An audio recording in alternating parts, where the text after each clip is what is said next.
السلام عليكم ورحمة الله وبركاته. معكم عمر ياسر من قناة أعرف من هنا. قبل الفيديو عجبكم ولا عجبكم اعملوا لايك واشتراك تحت الصفحة. النهاردة هنتكلم عن حاجة كويسة جدا. ايه أحسن كريم للشعر؟ ايه أحسن كريم للشعر؟ معروفة يعني دايما تروح للحلاق يعمل كاس شوار يقول لك حط لك ايه مثلا بتاع. طبعا في كذا حاجة فاهم انت ممكن تحطها.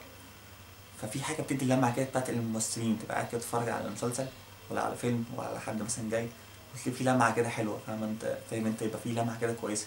يبقى هو قاعد كده بيتكلم وتلاقي في شعره مع موس شوار بس في لمعة كده، فاهم انت اللمعة من فوق بره موس شوار مش بايظ مش مجلط ومش سايح. يعني انت مش جاي على بعضه كده تلاقيه داخل في بعضه وواقف. بلو بوكس ده حاجة يعني منتج، مش عايز اقول هو مش عايز اشتم فيه بس هو منتج مش حلو.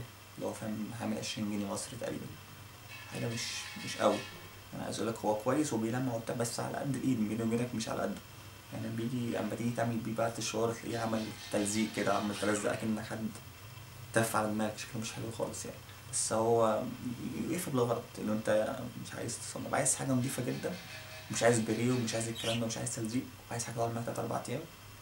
كمان بتديك فايدة. الميزة بقى الحاجة اللي أنا هقولها هتديك فايدة، يعني انت بتحط الكريم ده وكمان بيديك فوائد وفيتامينات مش بس مجرد تلزيق وخلاص. داكس الأمريكي، طبعا داكس الأمريكي ده لو عرفت تجيبه أساسا أنا لقيته هنا في، طبعا لقيته هنا في حتت يعني فين وفين. ممكن تلاقي عند حد مستورد، ممكن تلاقيه هنا أو هنا بس حد يكون تبعك أوي يعني، عشان ده أمريكي وبيجي بعافية. ده عامل 75 جنيه مصري. طبعا يعني أنا عايز أقول لكم الفرق، الفرق بين الاتنين مهول، مفيش فرق أصلا. يعني أنت بتتكلم في حاجة ب20 جنيه مصري، في حاجة أمريكي 75 جنيه 75 جنيه مصري، يعني حاجة مختلفة جدا. ده جامد جدا، بيدي لمعة جامدة جدا. انا خليني احط على شعري بس حاطط طبعا كمية قليلة عشان هو بيتحط كمية قليلة عشان بيدي فيتامينات أوي عشان عالي الشعر يستحملها. بس هو بس مش مستعمل بقى، حلو جدا وانصحكم بيه جدا. احسن كريم، احسن كريم بمعنى الكلمة. تشتري في منه على فكرة ازرق ورصاصي. بس ويا رب يعجبكم الفيديو وان شاء الله استنونا في كل المعلومات الجديدة.